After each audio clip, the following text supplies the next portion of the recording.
Hey guys, and welcome back to Castle Crush, and today we are going to be playing some more with the Skeleton Necromancer strategy, and this is always a very fun strategy to use because it just gets to some super epic matches, and we have the Resurrection in there as well.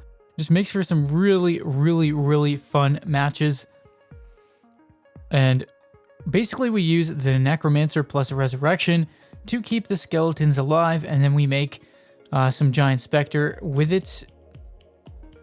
Not going for the world record or anything in this particular video, but we're just having some fun with it. This is tough because my opponent here had they had Dragon out there. Dragon is a great addition to any Necromancer skeleton deck, I think, actually, because it really provides some extra coverage against whatever your opponent might have. So they did a good job by including that. I put the Skull Queen in here too, just to see if I could get some crazy speed with the skeletons. But unfortunately, these dragons were really taking a toll on me in this match. I kept trying to bring things back to life. Crazy match, but yeah, dragon versus no dragon. Dragon wins, so keep that in mind for like double mana speed mode. Usually does in fact pay off to include the dragon, and it's a good choice to include. But Skull Queen still really powerful. I think it's still maybe one of the top 5 legendary cards. I should really do a video on the top legendary cards, but honestly, not that much has changed since the previous one, simply because there haven't been any updates to the game in a long time, so that means there hasn't been any reason to really re-rank a lot of the cards.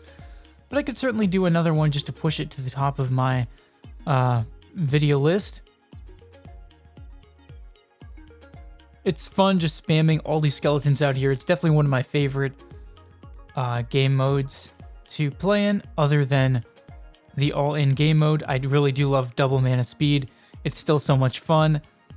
You just, I don't know, just spamming stuff out there, it never quite gets too old. So here you can see the deck.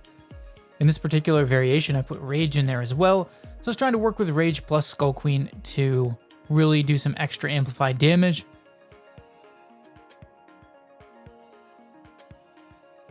But these dragons were causing me some problems. This person had a mage. Most people have kind of wised up to the fact that, like, yeah, you need some skeleton counters. But just having the ability to bring the skeletons back to life does allow me to do a lot with the specters. And then they do allow me to kind of punch above the weight of a normal just Skull Queen deck. So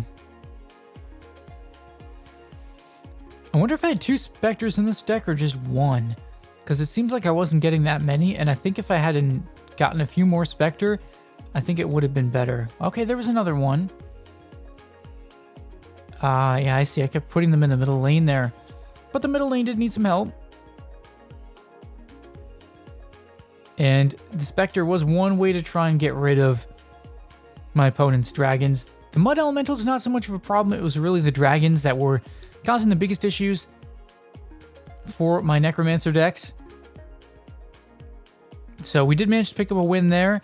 Kind of helped that they went right into my lane that had the Giant Spectre, so it kind of helped negate the dragon's effect a little bit. Going up against other Necromancer decks is also a lot of fun usually, just because it can result in some really epic matches. In this one though, I thought I was pretty much trying to go for a quick win. As you can see here, raging right up the middle lane does a lot of damage. Rage does a lot of damage if it can just hit their castle. Oh no, they're doing a lot of damage in the top lane. I'm like thinking about it. I have a lot of skeletons out there though, and I'm bringing them back to life over and over and over. And there's the Spectre to block that lane finally. Now I think we should be able to come up with a win. I do have, again, Rage I can put down there. Although I kind of played in the wrong spot because the skeletons are getting instantly destroyed by that mage. Though we are pushing forward here still. And the Spectre's getting real close in the top lane. Can we finish them off? Looks like we should be about to... Ooh, big hit on their castle. And that's the end. Well played. Yes, that was pretty well played. I was happy I won that one because they had a number of skeleton counters, but I just kind of hung tough there and used the resurrections to my advantage. This is a rushing deck, so it doesn't look very good on paper. My odds against it look kind of slim, although in double mana speed, I feel like rushing decks are less effective because you can more quickly get out cards to counter them. But if they have cannon shot, this could be bad too. Oh no. Catapult. We need to get something on that catapult. Rage. Rage. No, there's something blocking it. That's tough. It's tough because we were coming back there, but that catapult really did the trick in the end for them. And they had something in front, like a dwarf or something, that just did just enough blocking.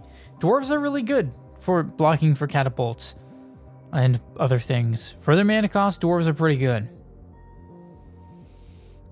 They don't really do much else, but they do block pretty effectively for a little bit. I do love Boneyard, and kind of in the start and the mid game of double mana speed. It works better in double mana speed than in some other game modes such as all in, because you're drawing enough cards in double mana speed that it can be easy to get enough cards in your hand to take better advantage of the Boneyard versus other game modes. Although sometimes I still don't take very good advantage of Boneyard, which is often why I don't include it in my decks, but because that is a downside to it, is you do have to be careful about how you're playing it. Otherwise, it can kind of end up being a wasted card, but just have to be careful about that. This one I'm looking good at plus 101. I think I've got this match. It's going to be hard for them to come back. Even though they have a dragon, just the fact that I have a giant specter there, it can like 1 or 2 hit their dragon. And, you know, it worked out. The Necromancer is such a game-defining card. It was really a very impactful card when it was released, and kind of still makes me disappointed that there haven't been any updates to the game, because I would really like to see some new legendaries or something released. Just be cool to have some additional abilities to play around with in videos. This game still has so much potential, but I feel like some of the potential was maybe never fully realized, just because, well, we only ended up with however many cards we have now, like 68. So, not quite as many as maybe there could have been. But still having a lot of fun with this strategy. They went with Black Witch there in the bottom lane, so I decided to try and take advantage, having the skeletons up. And we managed to bring a lot of this stuff back to life. And now, I'm running out of options there. I'm looking at this, I'm like, yeah, I need to get the skeletons out, get the Spectre down. I've got 2 lanes under control. The 3rd lane is a problem, though. I'm like trying to bring things back to life. I'm going to lose in the bottom lane if I can't do something fast. Come on, block the bottom lane. Oh, no. Oh, no. No, yes. Oh, wow. What a play there at the end. That was so freaking close.